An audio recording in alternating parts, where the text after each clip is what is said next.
France sur Europe 1. Culture Média. Jean-Pierre Foucault. Tout de suite, le journal des médias de Julien Pichenet. Et on commence, Jean-Pierre, avec les audiences. Hier soir, M6 diffusait, première diffusion en clair de ce film d'Artus qui avait fait 11 millions d'entrées il y a 2 ans. Un petit truc en plus, combien ça a fait? Petit extrait tout d'abord. Putain, qu'est-ce que tu fous là, toi? Enfin, je veux dire, qu'est-ce que tu fous là, toi? Oh. Tu n'es pas handicapé? Si, je veux pas handicapé, moi j'ai toujours été handicapé depuis tout petit. Un petit truc en plus diffusé hier soir sur M6. Combien de téléspectateurs? 5 millions et demi, 32,5% de part de marché. C'est un énorme score, hein, parce que c'est assez rare de voir des films faire un aussi gros score d'audience. 5 millions et demi. En face, il y avait TF1, il y avait Michael Youn avec Flashback. D'ailleurs, il n'était pas très content, Michael Youn, de voir que M6 avait programmé au même moment ce film qui allait à coup sûr faire un gros score d'audience. Il l'a dit, hein, la création française s'auto-torpille, n'était pas du tout content. 2 300 000 téléspectateurs pour Flashback sur TF1, 13% du public. C'est 300 000 de moins que la semaine dernière. Forcément, c'était pas évident pour ce programme de faire face à un petit truc en plus. France 3 est 3e avec le film L'école des espions, 1,5 million de téléspectateurs. Europe 1, le journal des médias. Et à l'aide de ce journal, de votre journal, de service public veut s'étendre en dehors du linéaire. France Télévisions va s'associer à YouTube. Le groupe et la plateforme viennent d'annoncer un partenariat autour de l'information. Bon, le but est double, élargir l'audience de France Télévisions, permettre aussi aux utilisateurs de YouTube d'avoir accès à une information plus fiable. On le sait, il y a des fausses informations qui peuvent circuler facilement sur tous les réseaux, sur toutes les plateformes. Il est même triple finalement leur but, parce qu'ils veulent aussi évidemment renforcer leurs revenus publicitaires. Bon, concrètement, France Télé va diffuser ses journaux, ses magazines d'actu, ses enquêtes sur YouTube. France Télévisions annonce aussi la création de programmes spécialement dédiés pour la plateforme. Et puis on continue avec le service public et plus précisément de sa présidente qui a peut-être découvert ce matin la chanson que Patrick Sébastien lui a consacrée. On y arrive. Le dossier du jour, c'était attendu. L'animateur Patrick Sébastien avait annoncé qu'il sortirait une chanson Delphine le 24 avril. En fait, aujourd'hui, il y a son nouvel album qui sort, Oser, Oser, volume 2. Et dedans, il y a une chanson qui s'appelle Delphine. Delphine, c'est pas un secret, hein, c'est vraisemblablement Delphine Ernotte, la patronne de France Télévisions. Prenez vos responsabilités. A priori, c'est pas sûr, hein. Bon, en tout cas, écoutons ce que Patrick Sébastien, qui a été évincé par Delphine Ernotte de France Télévisions en 2019, écoutons ce qu'il a à dire déjà sur Delphine Ernotte. C'était il y a quelques jours, lors de cette commission, cette fameuse commission d'enquête sur l'audiovisuel public. Jusqu'à l'arrivée de Delphine Ernotte, tout était humain et correct. Et les audiences étaient là. On faisait tout pour que nos émissions marchent. Et quand Madame Ernotte est arrivée, on a tout fait pour qu'elle ne marche pas. C'est-à-dire que d'entrée, Madame Ernotte voulait me dégager, clairement. Il y a eu cette fameuse phrase des hommes blancs de plus de 50 ans. Au passage, je veux faire une parenthèse. Depuis, j'ai pas vu beaucoup de gens de couleur à la tête d'un prime time ou à la tête d'un journal. Ça me ferait plaisir parce que je suis pour la diversité. Voilà, toujours très inspiré, Patrick Sébastien, quand il évoque le sujet. Les rapports entre l'animateur et Delphine Ernotte n'ont jamais été bons. On le sait, cette chanson va-t-elle les réconcilier? Je n'en suis pas sûr. Vous êtes prêts? Attention les enfants. On se bouge peut-être les oreilles. Voici un petit extrait de cette chanson de Patrick Sébastien, Delphine. Delphine, si t'avais connu ma pile, on aurait été si heureux. Delphine, si t'avais connu ma pile, on aurait été amoureux. Delphine, si t'avais connu ma pile. Bon, voilà, on a compris, hein, voilà, on a compris, voilà, Delphine, si, hein, c'est ça. Je serai encore sur France 2, etc. Voilà, donc Patrick Sébastien, Delphine, on attend maintenant, est-ce qu'il y en aura une réaction de Delphine Ernotte, mais je pense qu'elle a des journées peut-être trop chargées pour avoir le temps d'écouter cette chanson. J'ai l'impression qu'on la verra peu à la télévision, cette chanson, notamment dans le service public, non? Je sais pas. Mais même en radio, qui va diffuser cette radio? Ça, c'est une vraie question. On parle aussi intelligence artificielle ce matin. Jean-Michel Jarre défend son utilisation de la musique. La plateforme Deezer a dévoilé cette statistique assez dingue. Près d'un titre sur 2 proposé par Deezer aurait été conçu par l'IA. Le musicien Jean-Michel Jarre, 77 ans, pape de la musique électronique, est assez précurseur dans le domaine puisqu'il se sert de l'IA, lui, depuis 2018. Jean-Michel Jarre est même ambassadeur du premier festival international des films et scénarios conçus par IA. Ça existe.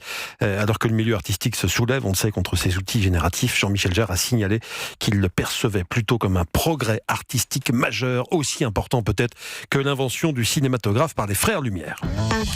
C'était le 26 avril 2001, le début de Love Story, il y a donc 25 ans. Ouais, il y a 25 ans, donc ce Comme le week-end. temps passe. Un anniversaire un petit peu particulier, forcément, avec la disparition de celle qui fut la figure la plus marquante de cette première émission de télé-réalité en France, Loana. Le 26 avril 2001, donc, nous sommes en prime time sur M6. Le monde de la télévision s'est mis peut-être ce soir-là à tourner dans l'autre sens. M6 lance ce soir sa Love Story, c'est ce que l'on appelle de la Real TV. 11 célibataires, 6 garçons et 5 filles, célibataires donc de 18 à 35 ans, soigneusement triés sur le volet, vont vivre ensemble pendant 10 semaines dans un grand loft équipé de 26 caméras. Et des millions de Français se sont mis à ne parler que de ça pendant 3 mois. Loana, Jean-Edouard, Stevie et les autres, réunis dans une maison et qui passaient leur journée à faire quoi ? Bah rien, c'est ça. En quelques jours, M6 avait quadruplé son audience sur la tranche 18-19, heure de la quotidienne. Vous vous rendez compte, la chaîne est passée de 1 à 4 millions de téléspectateurs.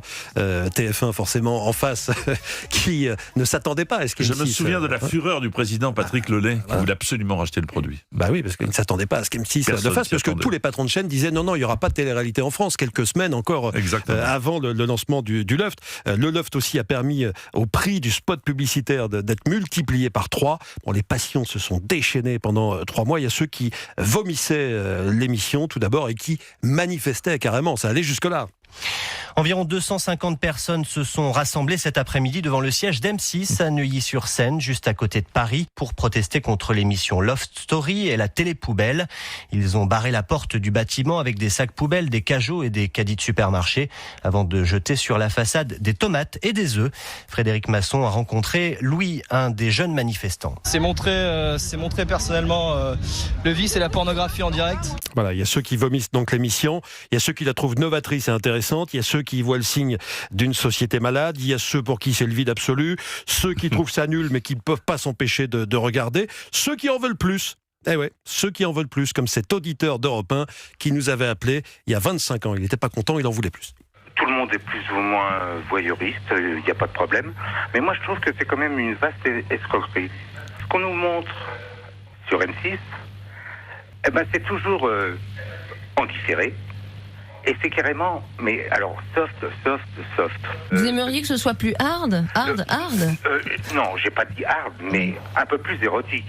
Ah oui, quand il était pas content, il voulait que ça bouge plus. Pourtant, c'était quand même déjà différent des programmes qui étaient proposés avant. Bon, en tout cas, M6 avait prévu de diffuser un documentaire sur les 25 ans du Loft. Loana intervenait dans ce documentaire, Stevie également, et d'autres candidats. Mais après, évidemment, la disparition de Loana, c'était peut-être difficile de le diffuser. Il a été déprogrammé. Peut-être qu'il y a quelques retouches qui vont être faites avant une reprogrammation ces prochaines semaines.